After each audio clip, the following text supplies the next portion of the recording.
Nagulat nga ako dito nga sa napuntahan ko kasi meron nga nagtitinda nga dito ng mystery sako. Talagang naglaki nga yung mata ko kaya naman agad-agad na nga akong bumili nga ng mystery sako. Dito ko na nga rin bubuksan para malaman ko ano nga yung laman. Ayan, so dahil dito nga natin nabili nga itong mystery sako na to, dito na rin siya natin bubuksan para malaman natin kung ano nga yung makukuha natin dito sa mystery sako na to. So let's go. Naalala ko dati nagbukas ako nito, nabash ako ng mal. Natin kung ano yung makukuha natin. Ito na. Oh my God, ang daming laman. Ayan, meron siyang ganito. Ayan, ano to? Ilaw, sasakyan. Ano to?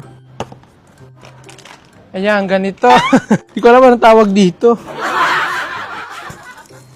Ayun. Tapos na ang Pasko pero meron pa tayong ganito. Ayan, meron tayong nakuha ganito. Pang babae, pang make-up. Ito, may ganito pa. Ayan, ano to, bra? Wireless repeater. Amazing! Ayan, ganito. Ano to?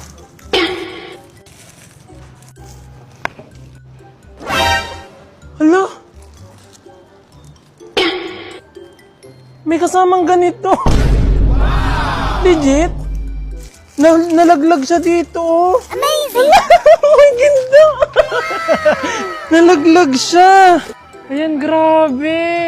Oh my God. Nakakuha na agad yung ginto. Amazing! Ano to? Yan, ilaw. Portable ilaw. Oh, gumagana.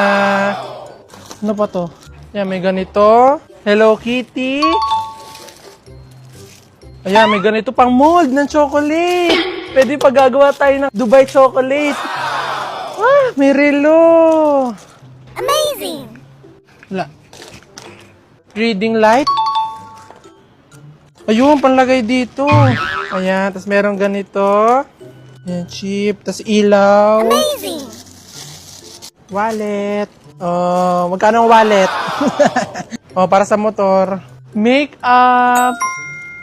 CD. Ano to? Wow, daming ano, oh, ribbon. Yan, sa bag.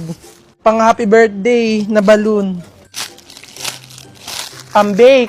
At talaga namang nagugulat nga ako kada may nakukuha nga ako dito kasi yung iba nga hindi nga pamilyar sa akin pero yung iba talagang pamilyar sa akin at mahirap nga hanapin. 1,500 nga ang presyo nga ng mystery sako nga na to pero sa tingin ko ngayon nabawi ko na nga yun doon sa mga una ko nga nakuha kasi talagang mahal nga to pag binili mo nga online. GPS tracker. Galing mo, pwede mo ito ikabit sa mga sasakyan nyo para hindi manakaw. Amazing! Ah, chinelas! Cute!